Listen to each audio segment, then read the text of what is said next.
Hey, sports fans, this is Robert with WTP Sports Dudes here live on this Sunday morning, ready to do another edition of Talking Sports Sunday. We got some portal news that we want to talk about. We also got the NFL playoffs and how that whole picture is going to unfold. We got two pieces yesterday. Well, not really two pieces yesterday. One piece yesterday and a possible piece after the action today between the Saints and the Falcons, and also the college football playoffs Final Four. We're going to talk a little bit about that. We won't do our preview, but we'll give you a little bit of insight on what we think is going to happen in those two games, and we got more. Of course, LSU and that whole situation with Lane Kiffin going there, and the fact that his coaches have been at Ole Miss and Ole Miss is in the Final Four. Supposedly they're going to leave Ole Miss in this Final Four and go do their business at LSU. So we'll talk a little bit about that as well, along with some other things that's going on in the football world. So we're going to jump right on into these questions. I'm not sure if I'm going to be going solo today or if anyone else is going to jump in with me or not. But either way, we're going to have a really, really fantastic show. Make sure you hit that like button, subscribe, share our videos, and just join on in if you're out there in the chat. You got any questions you want to drop, go ahead and drop those. If you want your question to go right to the front of the line, drop us a super chat. All right, let's go ahead and get right on into this. The Bucks beat the Panthers 16-14. Now the Bucks wait to see the outcome of the Saints versus the Falcons. Who would you rather see make the playoffs between the Bucks and the Panthers? Wow, that's a really good question. Um, the Bucks have probably been the best team in that division all year when they are healthy. They have not been healthy for much of the year. They've had wide receivers that have been out. They've had Bucky Irvin, their star running back has been out for a period of time. So they just really have, and they have some defensive guys that have been hurt as well. They just haven't been 100%. And they've probably been the toughest team to beat when they're 100% in this division. Of course, we got the Falcons and Bijan Robinson and how good they are. Carolina Panthers surprised a lot of us, except for my man Mossberg of Level Up Sports 10, who picked them to win this division. But I think out of those three teams, the Bucks are probably the better suited to go into the playoffs if they're healthy to possibly win a game or two.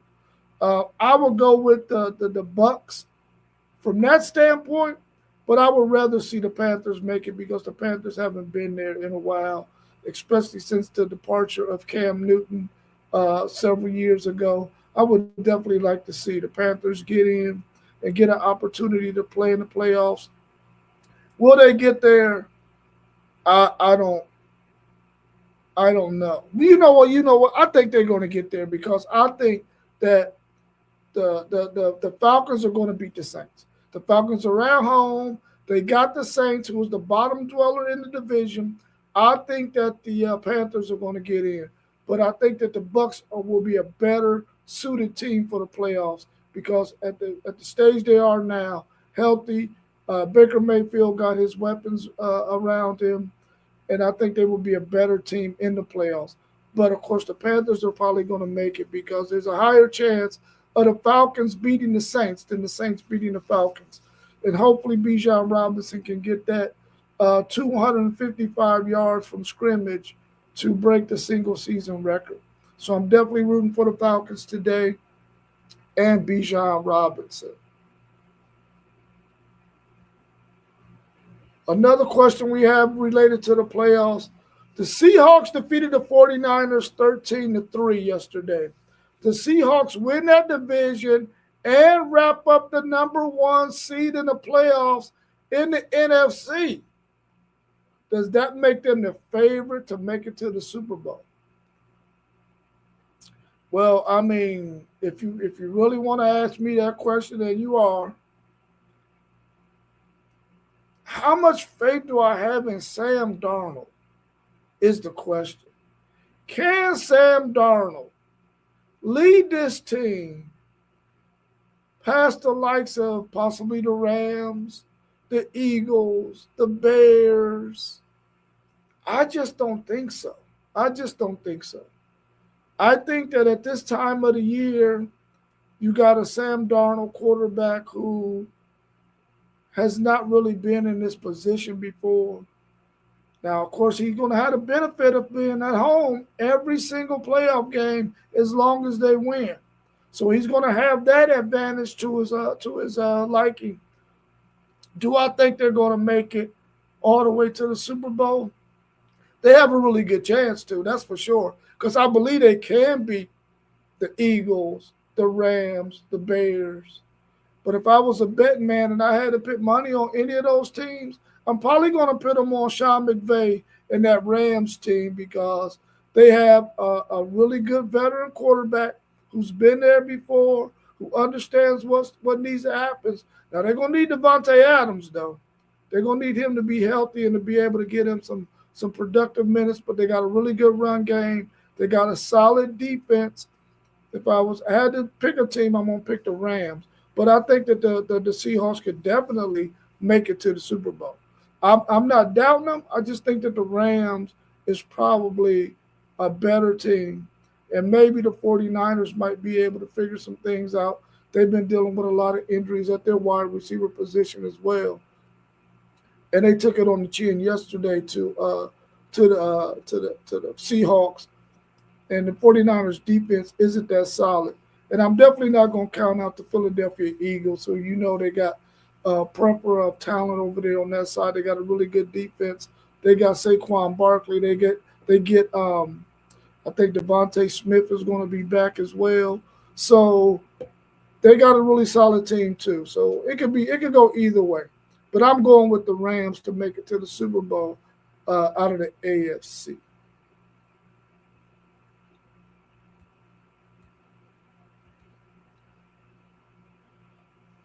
The Broncos had the best chance to get the number one seed in the AFC over the Patriots.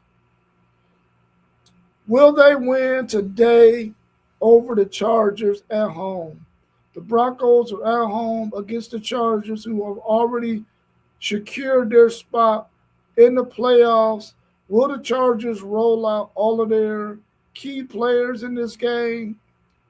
Will they play the whole game if they do roll them out?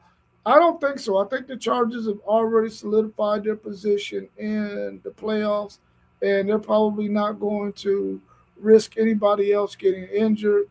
I think that they're okay with not winning this game right here against the Broncos. They're on the road. I think the Broncos is going to get this number one seed over the Patriots today, and it's going to have the playoff picture pretty much settled as we wait on the winner of the Steelers and the Ravens. But I think that the Broncos will probably get this number one seed, since that is the question over over the Patriots. Even though the Patriots have had a really successful season, um, they weren't very good last year, but they turned that thing around. Uh, and they're looking really good. And Drake May is really one of the front runners to win the MVP of the NFL, the offensive MVP of the NFL, maybe the whole entire MVP of the league, because he's playing really good ball. I think it's between him and Matthew Stafford for the Rams, and you might be able to sprinkle in a little bit of Bijan Robinson, especially if he gets that record today and he gets those 255 yards. He could definitely be in the picture for the offensive MVP and the MVP of the league in the NFL this year. But if I had to go with anybody right now, it might be Drake May because of the game that Matthew Stafford had last week against the Atlanta Falcons when he threw those three picks. But I think that the the Broncos will get the number one seed in the NFC, AFC. I mean, excuse me. Today we got those Steelers and we got the Ravens. We all know that Lamar Jackson is going to try to give it a go. He's going to do whatever he needs to do to physically be able to go out there and play against these Steelers. I'm quite sure that the Steelers are going to have a game plan defensively to slow down Derrick Henry. The only chance that I think that the Ravens have to win this game over the Steelers, even though it's going to be a dogfight, it's going to be a really close game, it's going to be a really competitive game, is if Derrick Henry can run wild on the Steelers. And the Steelers isn't one of those teams that's just going to let you run wild on them. I don't know if Watt is going to be a go today or not for the Steelers, but I think they have some guys that they can put out there to try to slow down Derrick Henry because that's going to be the key for them. And we talked a little bit about Derrick Henry yesterday and the mileage that he has on his body as it relates to once his career is over. How do you think he's going to be able to manage his health after his career is done? And I think that's very important for that young man to try to figure out what he's going to do with his body after his NFL career is over. Because we really don't want that man who has taken a lot of punishment and is dished out a lot of punishment. How is his body going to hold up once he's done playing ball? Once he no longer has to work out at the level that he works out right now to be competitive in the NFL. I want to watch his career, his life after football to make sure to see if he's still going to be able to hold up health wise with his body not breaking down on him after playing such a grueling NFL career. And I'm sure he's probably going to play a couple of more years, one or two possibly. But I hope he doesn't go beyond that. I think he's had one of those careers that has been really, really, really, really brilliant, really, really incredible career. Probably a first ballot Hall of Famer. But I want him to hang it up soon because he's been taking a lot of beating out there on that football field. So hopefully the Steelers can pull out this victory today for my homies who are Steeler fans. But I also would like to see Lamar Jackson get out there and do it again as well. But we'll have to wait and see. Either way, I'll be okay with it. But I'm rooting for the Steelers to win because of my friends and my homies who are Steeler fans. Let's talk a little bit more about the NFL and the way things are going to go in terms of the NFL draft and the teams who are vying for a position. They're really the number one pick. Um, you got teams that are right there clustered together 1 through 5 who are trying to seal that number one pick, which I think is probably going to be maybe the Jets or the Saints, someone like that that's going to get that number one seed. I don't think any of them outside of the Jets maybe want to get a quarterback. I think the Saints may have found their quarterback in Tyler Shuck. Of course, the Titans they got their quarterback with Cam Ward. So I'm not sure. Well, the Browns got Shador Sanders. I think the Browns should go ahead and put the pieces around Shador Sanders that he needs. I don't think they need to draft a quarterback this year. And I'm not sure that the quarterbacks that are coming out in the draft out of college are worth a top 5, top 10 pick, in my opinion. I just don't know if there's a guy out there that's worth that. So I would if I was the Browns, I would just stick with Shador Sanders and put the pieces around him that he needs around him. Yeah, that's what I would do. One take Zay. He said Atlanta might need to take another one.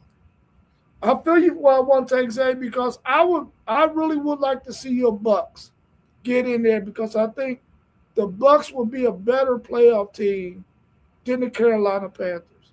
I would rather see the Bucks because of the weapons that they have around Baker Mayfield to be able to make a run in the playoffs over the Carolina Panthers. I just think that they're a better team than Carolina, especially when they're healthy. They're one of the best teams in the league when they're completely healthy, and I would like to see them get in the playoffs. I just can't see Atlanta falling to the Saints, man. Especially when you got this Bijan Robinson single season scrimmage yards from scrimmage record on the line. I just can't see the Saints being able to keep up with the Falcons today. But I feel you on. They need to take one, bro. They definitely need to take another one for sure. Oh, you said they need to take another quarterback. Oh yeah, I agree with you. I think the Atlanta Falcons is in the business of taking another quarterback. You can't live with Kirk Cousins, who you benched, and then went with Penix, and I don't think that you can rely on Penix, man. Penix was injury prone in college when he was at Indiana. He went on to Washington and did some great things at Washington. But since he's been in the NFL, his 2 seasons that he's been there, he's been hurt both seasons.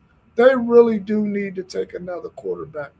And I think they're going to be in a position where they pick in this NFL draft to where they'll be in a really good position to get a quarterback at the spot they're going to be picking from. So I agree with you, one take, Zay. They definitely need to get another quarterback. From the Falcons, I would definitely do that. And you actually got, I think, Kirk Cousins may be in the third year of that 4 year deal that they gave him.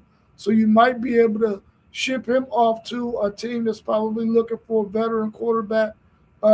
Somebody like the Miami Dolphins might want to bring in a veteran quarterback because I'm quite sure they're going to part ways with Tua. That would be a good landing spot for Kirk Cousins to sort of help Quinn Ewers along until they decide whether or not they want to go and get another quarterback as well. If I was Miami, I would go ahead and stick with Quinn Ewers next year with a veteran quarterback behind him and then see what it's looking like at that point because I think their young head coach will probably be on the chopping block if they don't do well next season. But we'll have to wait and see that thing out. But I would like to see Atlanta get another quarterback as well, for sure. I would definitely like to see them do that. As far as any other games going on in the playoff or with playoff implications, I think they're all pretty much set. We're just waiting to see what the Steelers do today. We're waiting to see what the Broncos do to get the number 1 seed, and we're waiting to see if the Falcons can beat the Saints to determine who gets in between the Bucks and the Carolina Panthers. Let's talk a little bit about the college football playoffs. The 4 teams that are there. We know we got number 10 ranked Miami playing against number 6 ranked Ole Miss. Ole Miss right now, we're not sure what it's looking like because apparently their coaches are supposed to be leaving from Ole Miss to go ahead and take on their jobs at LSU with Lane Kiffin. I don't know how I feel about that. I think that's one of those situations that is really, really hard to even fathom, man, because here you have a team in Ole Miss who is in the college football playoffs, on the brink of making it to the national championship game. And it's almost like Lane Kiffin or whoever felt like, oh, they're not going to make it that far, so I'll have my coaches over here soon enough. But that's not the case. They beat who they needed to beat in the first round. They beat Georgia last week. Now they're in the Final Four, and now you're going to pull those coaches from whose name is Pete Golden, I think might be his name. You're going to pull down from him, and he's right there, ready to win a national championship or possibly a national championship for Ole Miss, a team that you could have been leading, Lane Kiffin. You could have been leading them to this national championship had you not taken the LSU job. Or had you told LSU, listen, I'm coming, but I got to finish this over here. I don't know how that would have ever worked, but still, the reality is you allowed those coaches to be there to this point. Why can't they stay?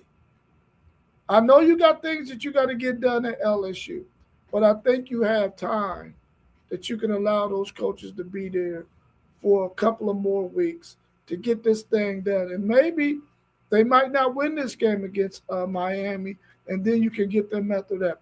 I think it will be a bad move. It wouldn't be good. It wouldn't look good if those coaches were to leave Ole Miss and go start their jobs at LSU. I think that would be pretty cruel on LSU's part or whoever is making that decision. I don't know who's making that decision, whether it's Lane Kiffin, whether it's LSU, whether it's those coaches saying, listen, we didn't think we was going to be here at this point. We thought we were going to be able to move on and go take on our LSU jobs. I don't know. All I know is I don't want to see that happen. I want to see those coaches be able to finish what they started with Ole Miss. You let them stay there in good grace to this point. Let them finish the job. And who knows? They might not even win this next game against Miami, who is going to be a really, really formidable opponent. But if you take them away, those coaches away, then there's a really good chance that they won't win.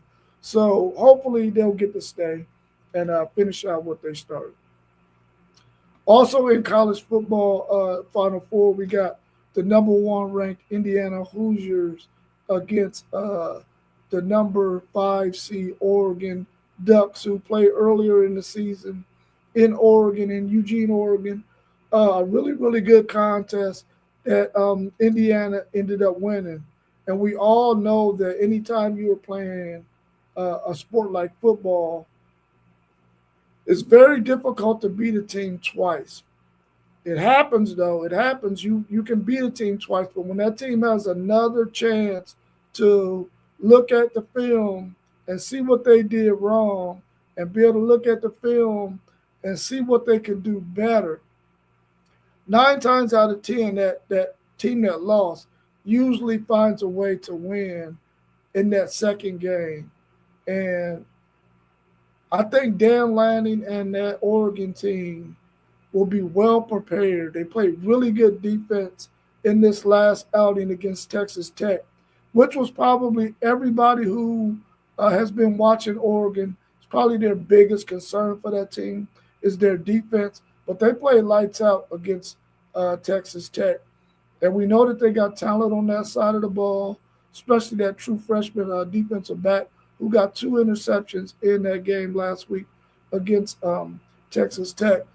So if they can play good, solid defense against an Indiana team who we know is going to be fundamentally sound, they're going to be disciplined, they're going to run the football, they're going to create situations for Mendoza to be able to make the throws that he needs to make.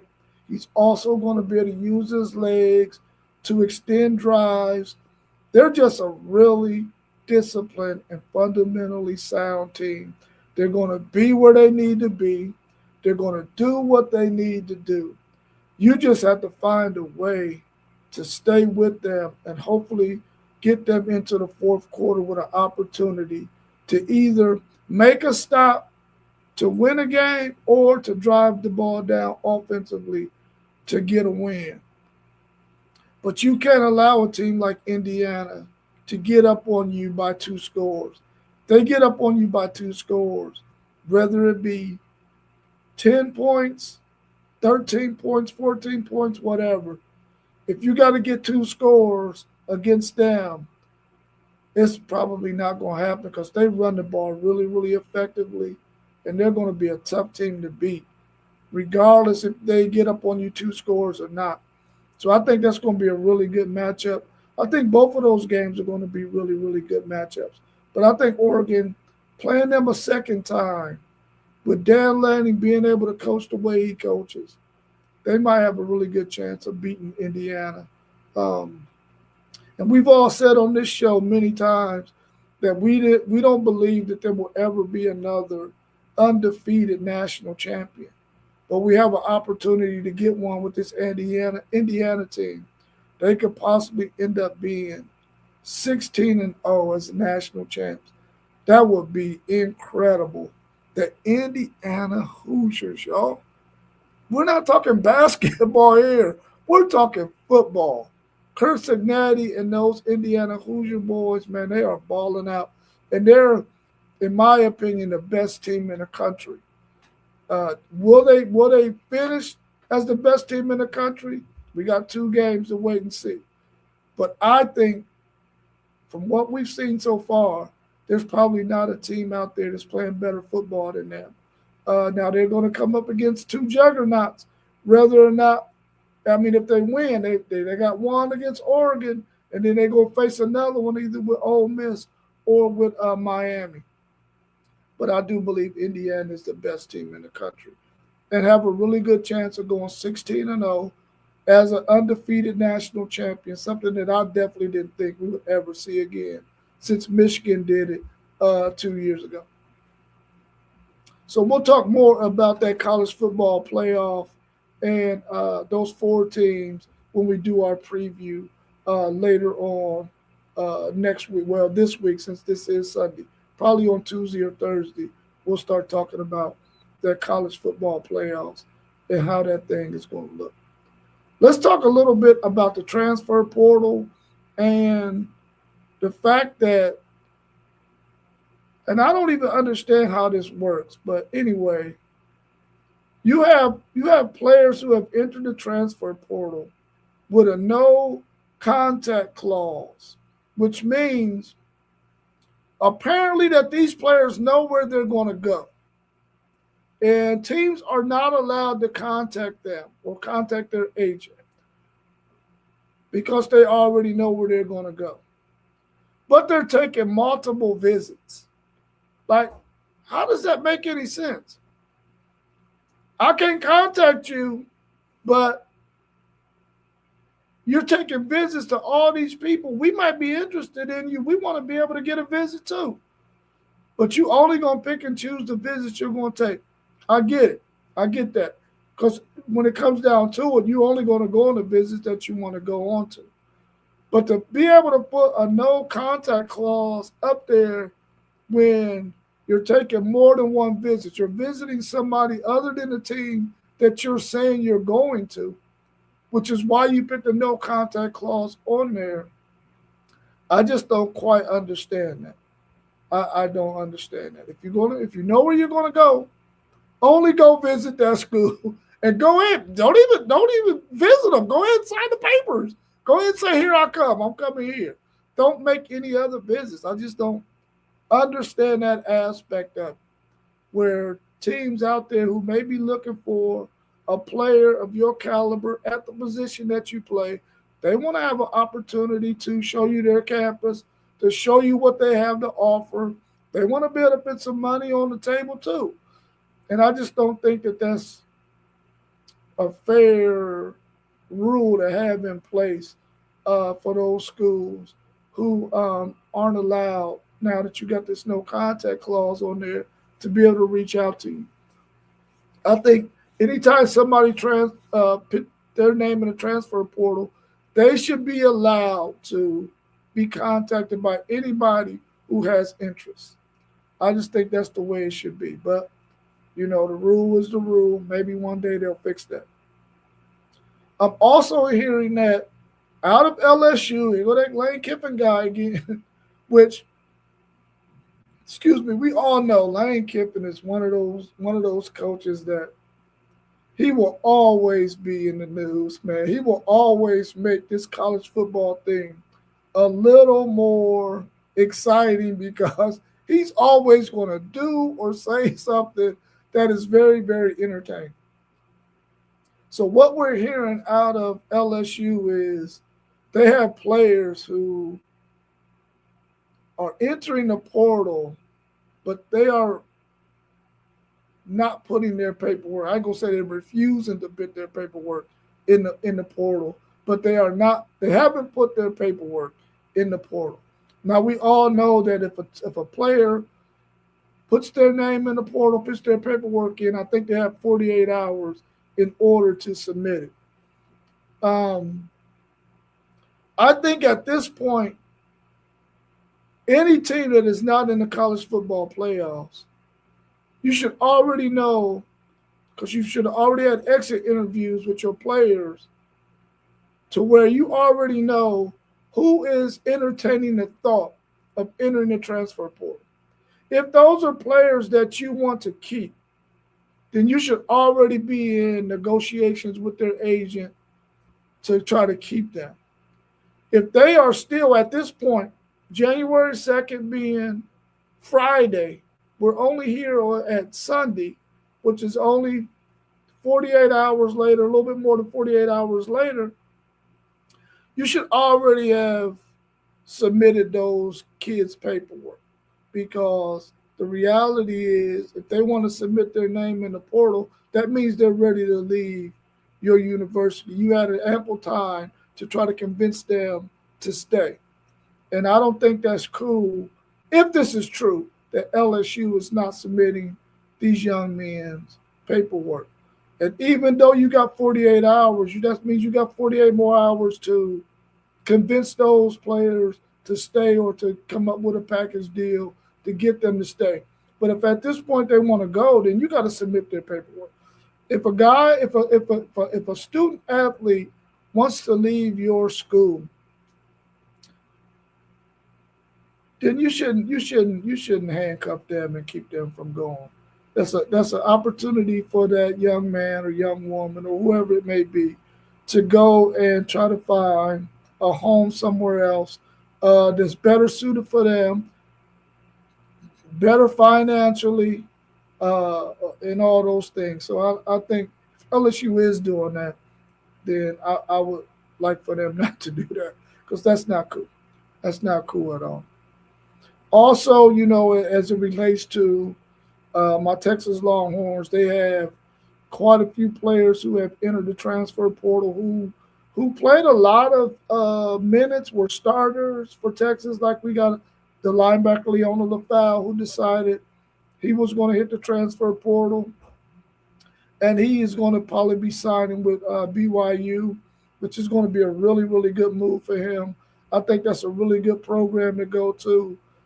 They can meet his NIL needs. It's a really good football program to play for. So I'm excited about him going there. Also, Trey Wisner, who was our starting running back, who's been our best running back for the past 2 years. We just weren't able to come to to an agreement with him NIL wise, and looking for a number one running back, so we weren't able to keep him on the roster. But I wish Trey Wisner the best. Give me 1 second.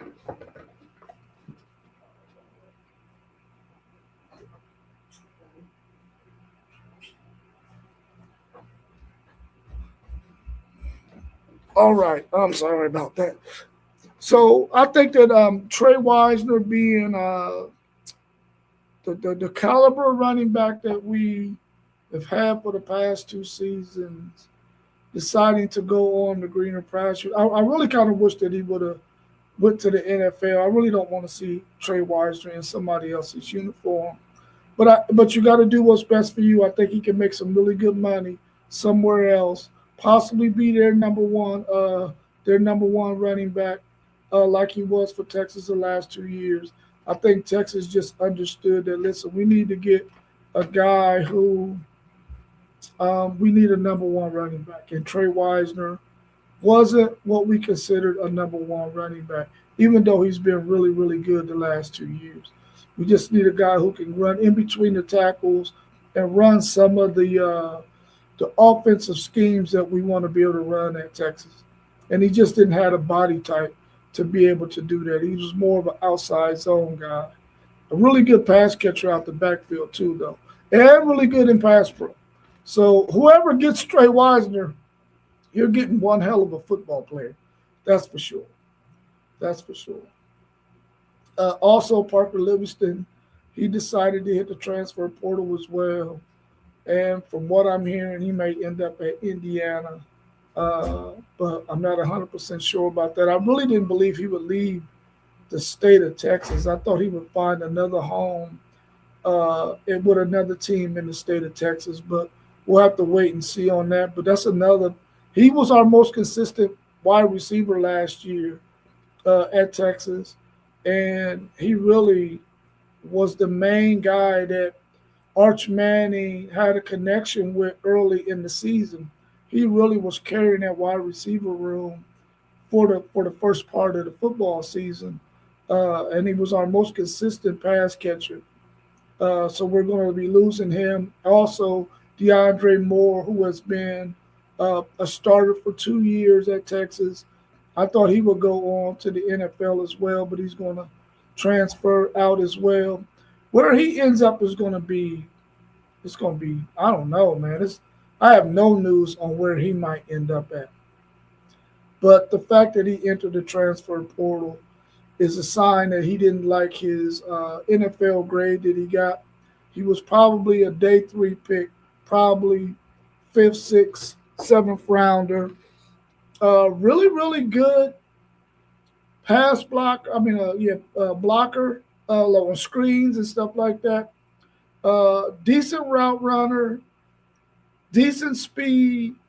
He had some issues with drops though, and he had a couple of drops this season and a couple of drops last season. That is the reason why I feel like Texas was going to move on to another wide receiver and move on from DeAndre Moore, and they weren't going to give him his NIL asking price, so he decided he would go ahead and move on to another school.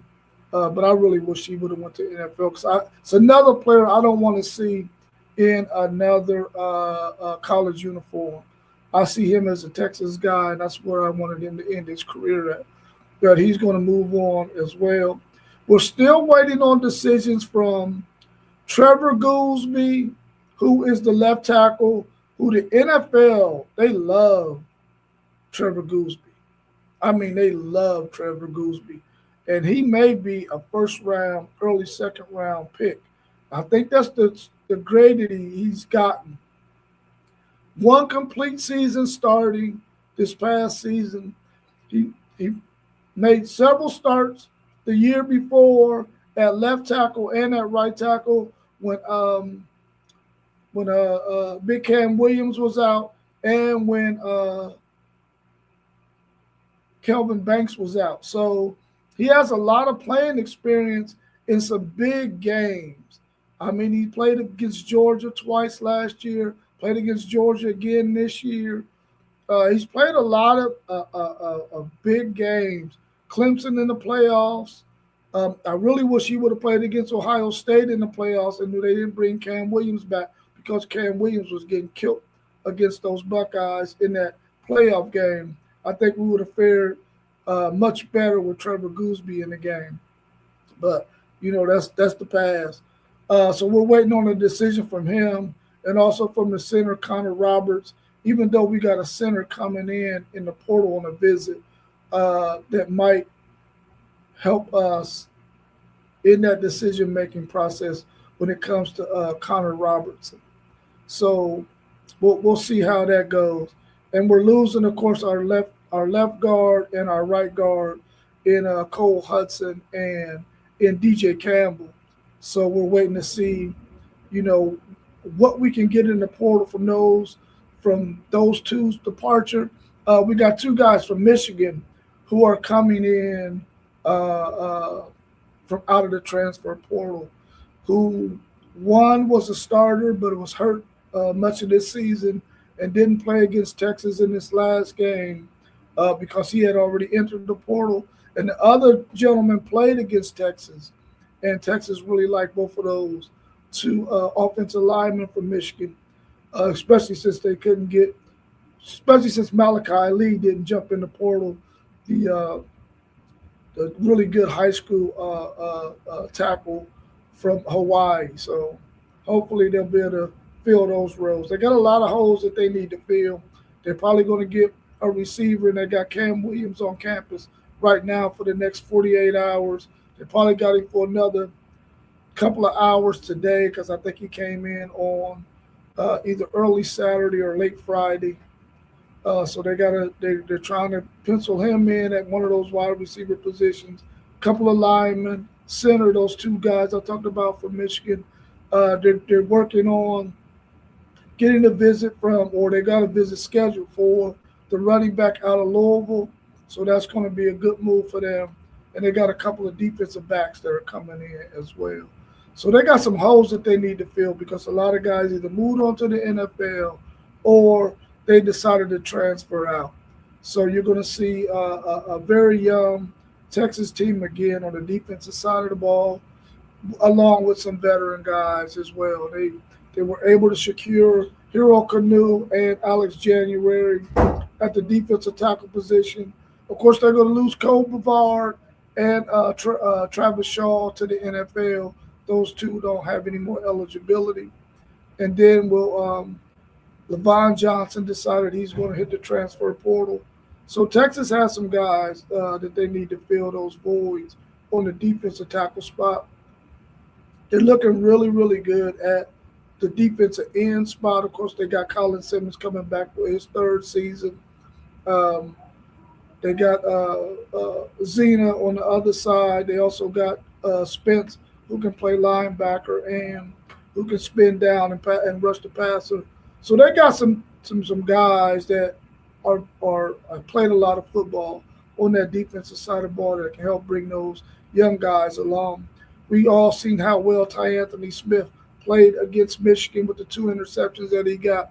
So they're looking pretty good. They're looking pretty good. My man One Take Zay says that's why you shouldn't care about none of them running backs that's leaving. Having Isaac Brown and Derek Coleman is plenty. Y'all need to make a run at Cam Coleman. Yeah, I totally agree with you on that. Um, and hopefully we can secure Cam Coleman because we're going to need him. Him along with we're working out a deal with Ryan Wingo right now. We already have a deal done with Mosley, so that wide receiver core will be solid. And then you got those 5 stars that's behind them: Dylan McCutcheon, Khalid Lockett, Jamie French. So if those guys can make it into the circle of trust, those last 3 names that I named, and we've seen Khalid Lockett in the game against Michigan catch that touchdown. But Dylan McCutcheon had a timely drop that could have led to a touchdown as well. But I agree with you, One Take Zay. If we can get those, if we can get Isaac Brown with the Coleman kid coming in too, if we can get those guys all solidified along with Cam Coleman, we could be in good shape. Because I really like Derek Cooper that's coming in as out of high school. He's going to be the piece that we really need in that. Oh, so you said Isaac Brown already locked in? Okay. Yeah, I haven't.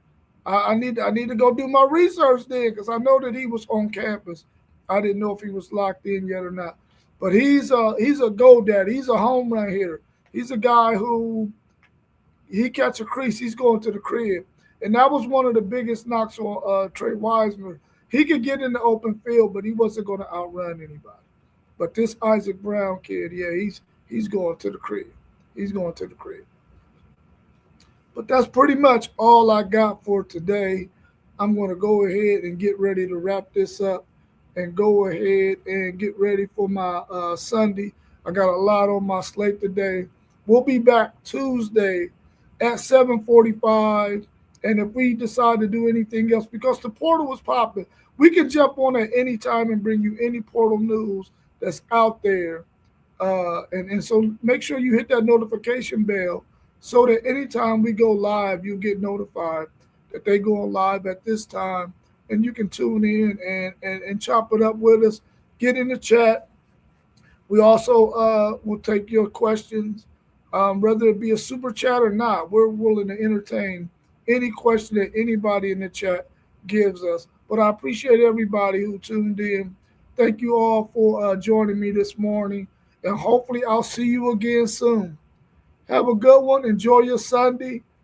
Back to work tomorrow for me. So one take, Zay. I'll see you in the morning, bro. Peace.